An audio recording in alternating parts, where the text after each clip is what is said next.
Petite vidéo pour vous montrer que l'on en vient progressivement à ce que je vous dis depuis des mois, voire des années. Écoutez bien ce que vous dit Charles Gave.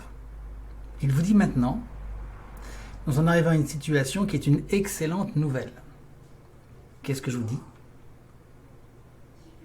Je vous dis, moi, que c'est effectivement une bonne nouvelle depuis très longtemps. Je vous explique que ce système étant tellement mauvais, tellement néfaste, qu'il vaut mieux en arriver à cette crise. Et l'illustration la plus flagrante, c'est l'incapacité dans laquelle se trouve l'Occident de pouvoir déclencher cette guerre mondiale dont il rêve et qu'il croit la solution à tous leurs problèmes. Et cette incapacité tient au fait que l'Occident a détruit ses propres moyens, ses propres ressources, par sa gabegie, son incompétence, ses manœuvres, qui à l'origine n'étaient pas faites pour ça. À l'origine, c'était fait pour diminuer la puissance de l'Occident en général, pour asseoir ce gouvernement mondial. Donc le plan, c'était d'amener ce gouvernement mondial en passant par la destruction de la vieille civilisation occidentale, en particulier, ce que je vous ai dit, ce vieux fond chrétien qui était un frein à cette destruction. Donc ils ont réussi cette destruction. Résultat, ils ont tellement bien réussi cette destruction qu'ils n'ont plus les moyens d'entrer en guerre contre la Russie. Ils ne réussissent même pas la guerre économique. Ils ont cru pouvoir la mettre à genoux. Et Charles Gave nous explique, c'est très intéressant, regardez cette vidéo, nous explique très bien qu'au lieu d'avoir réussi à détruire la Russie, eh bien c'est le dollar et l'euro qui s'écroulent face au rouble qui, lui, monte. Les Américains n'avaient pas les moyens, en fait, de mener cette guerre économique à la Russie, ce qui prouve sa profonde incapacité à saisir les choses. C'est la Russie qui, aujourd'hui, réussit à maîtriser les marchés et à fixer le ton. Son rouble monte, et la Russie et la Chine et les BRICS sont en train d'organiser les marchés mondiaux, et ça se fait au détriment du dollar et de l'euro. Tout ça, c'est bien sûr relatif, c'est pas du jour au lendemain, on passe de 100 à 0, mais vous voyez bien qu'aujourd'hui, l'influence est telle que le rouble monte, le dollar et l'euro s'écroulent, sont en baisse forte. Il vaut donc mieux qu'on en arrive à cette crise,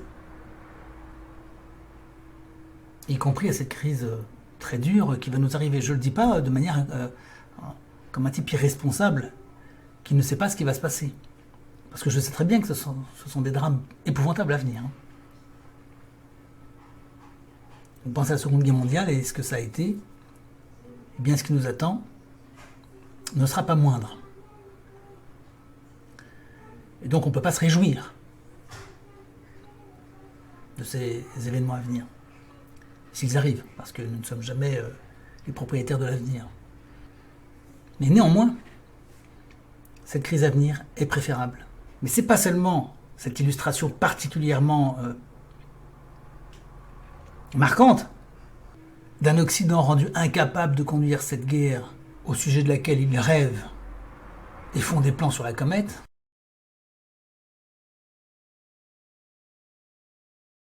C'est tout le reste aussi. Et du point de vue de l'économie, et du point de vue de l'éducation, et du point de vue de tout ce qui fait notre société, il est grand temps que ça s'arrête. Donc en réalité, cette crise est une bonne nouvelle. Alors, écoutez ce que dit Charles Gave, je ne suis pas seul, vous voyez, à le dire, puisque maintenant, vous avez d'autres personnes qui en arrivent à le dire aussi. Écoutez bien. Quand il n'y aura plus rien à piller, on sera toujours ramené au problème précédent, quoi. Donc la seule chose, c'est que ils ne peuvent pas augmenter les impôts parce qu'on est déjà mort. Donc, ce qu'il va falloir faire, c'est couper dans les dépenses de l'État de façon extraordinaire, quoi. Oui. Tous les trucs qui servent à rien. Et ça... Ben ça, ce serait pas mal, finalement. On aurait pu commencer par ça. mais c'est la seule solution. Oui. Mais aussi curieux que ça paraisse, je deviens extraordinairement optimiste. Ah. Parce que, enfin, leur mensonge perpétuel, qu'on n'a pas besoin de travailler pour vivre, est en train d'imploser. C'est-à-dire qu'on va automatiquement, on commence avec ces élections, on va se libérer de cette classe crapuleuse qui nous gouverne depuis 40 ans, et on va être libre. On va être pauvre, mais on va être libre. On va être tondu. On va être pauvre, mais on va être libre. Et donc, ce que j'essaie de dire, c'est qu'on a eu la chute du mur de Berlin. Les gens qui étaient de l'autre côté du mur, dans l'ensemble, ils étaient plutôt contents, mais ils en ont pris plein la gueule pendant un certain temps. Oui. Mais maintenant, vous leur demandez s'ils veulent retourner, ils n'ont pas vraiment l'air de vouloir retourner à ce bonheur communiste. Il va nous arriver la même chose, c'est le social-clientélisme qui va s'écrouler, comme le mur de Berlin s'est écroulé. On est en train d'assister à la deuxième chute du mur de Berlin, mais cette fois-ci, c'est nous. Alors attendez, c'est passionnant et je sais que Guy va vous poser une question, mais juste avant ma dernière question à moi, comment il va s'écrouler ce... Par la monnaie. Puisqu'ils ont créé... Vous savez, vous avez des actifs financiers dont la valeur doit correspondre aux actifs productifs qui sont en dessous. Les actifs, par exemple, la masse monétaire en Europe a été multipliée par 5 depuis 2012, la crise de l'euro, et notre PIB dans l'Europe est monté de 20%. Donc vous n'avez pas besoin d'avoir fait de longues études pour savoir que si vous multipliez la quantité de monnaie par 5 et la quantité de production par 0,20, vous allez avoir des problèmes du prix de la tasse à café, quoi. C'est absolument certain. Donc, grosso modo, la valeur de la monnaie va s'écrouler. C'est-à-dire que tous ceux qui touchent des rentes en monnaie vont s'appauvrir. Les fonctionnaires, les pauvres gars qui ont une épargne, etc. Mais ceux qui ont la volonté de se sortir et de se donner du mal vont se retrouver enfin libres de se développer. C'est-à-dire qu'on va littéralement tuer les petits hommes gris, on va retourner vers les entrepreneurs. Là, je crois que je reconnais un peu votre discours. Ah oui, quand je suis content. Bon, littéralement, on ne va pas les tuer, non. Mais alors, il faut aller un peu plus loin que ça, parce que c'est pas suffisant. Il faut anticiper un peu plus. Ce n'est pas seulement une affaire d'économie et d'argent. Il faut bien être conscient que la situation est tellement exécrable et pourrie dans cet Occident, tellement mafieuse et à un point qu'on n'a jamais atteint. Mais encore aujourd'hui, Robert Kennedy nous apprenait quelque chose sur la manière dont se sont déroulées les élections internes au Parti démocrate. La dimension mafieuse de l'Occident, ces crimes à répétition, ces désordres énormes, sans compter toute cette spéculation qui a détruit le travail. Enfin, c'est un naufrage gigantesque, je ne vais pas vous refaire l'ascension complète, mais c'est à telle enseigne, à tel point, que j'affirme qu'une guerre nucléaire, selon ce que nous en savons, et ce qu'a développé M. Chevrier, et qui ne sera donc pas terminale et effaçant toute la population mondiale de la planète, non. C'est bien décrit, hein, la guerre nucléaire sera beaucoup plus tactique que terminale. Et donc ce sera très ciblé et seules certaines zones seront touchées. Donc il y aura effectivement un désastre humain épouvantable, ça c'est sûr, mais pas terminal. Eh bien ce désastre-là, qui sera épouvantable parce qu'il risque d'y avoir une perte de dizaines de millions de personnes quand même, sera moins grave que ce à quoi nous conduit le système occidental actuellement. Je ne sais pas si vous imaginez ce que je suis en train de vous dire là, ce qui peut paraître pour un propos complètement cinglé.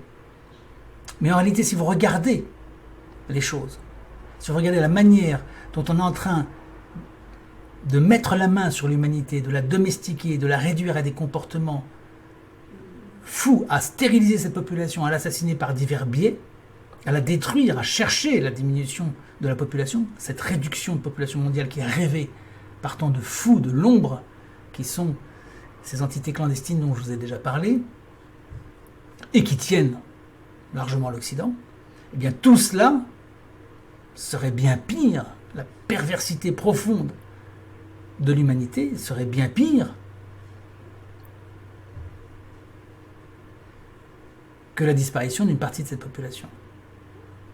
C'est très grave, hein, ce que je vous dis. Hein. C'est très très grave. C'est-à-dire qu'on est arrivé à un point extrêmement grave, dramatique. Mais oui, il vaudrait mieux, on en est au stade où il vaudrait mieux une guerre générale que la poursuite de l'Occident dans cette direction. Et d'ailleurs, l'Occident sait qu'il n'a plus les moyens d'aller dans cette direction, c'est pour ça qu'il veut cette guerre. Alors, pour répondre à ceux qui me diraient que une guerre ne peut pas valoir mieux que la poursuite des activités de l'Occident dans cette direction délétère, eh bien, je répondrai que pour que l'Occident en arrive à souhaiter une guerre et tout faire pour, et chercher le moindre motif à la déclencher, pour que l'Occident en arrive à le vouloir de manière quasi unanime, à part M. Orban et 2-3 autres, qui se font d'ailleurs saquer par tous les autres, et qui subissent éventuellement des tentatives d'assassinat, pour obtenir cette guerre, si donc l'Occident en arrive à cette conviction qu'il faut une guerre, c'est bien qu'il y a un esprit profondément malade et pervers dans la tête de ces gens. Ces gens préfèrent eux-mêmes la guerre nucléaire. Ces gens préfèrent la guerre nucléaire. Ils préfèrent votre destruction, la destruction du peuple russe, la destruction du peuple européen, plutôt que la paix, qui est d'ailleurs inéluctable puisque les Russes ont gagné la guerre en Ukraine. Donc ils veulent une guerre à tout prix contre un pays qui de toute façon va gagner. Ils ne voient rien, ils sont pervers, ils sont malades mentaux. Et je parle là des Macron, des Olaf Scholz, des Ursula von Leyen et tous ces gens, ces européistes qui, en Europe, veulent la confrontation maximale, jusqu'au boutiste, en Ukraine. S'ils se sentaient forts, honnêtes et bons, leur économie, leur vertu finirait par supplanter celle des Russes, supposément mauvaise. Ils en arrivent à cette conclusion. Il faut la guerre pour en venir à nos fins.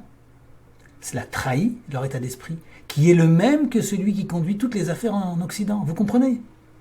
Voilà pourquoi nous disons, comme eux, de manière extraordinairement paradoxale, qu'en effet, il vaut mieux en finir, mais non pas par leur victoire. Ce sera leur défaite.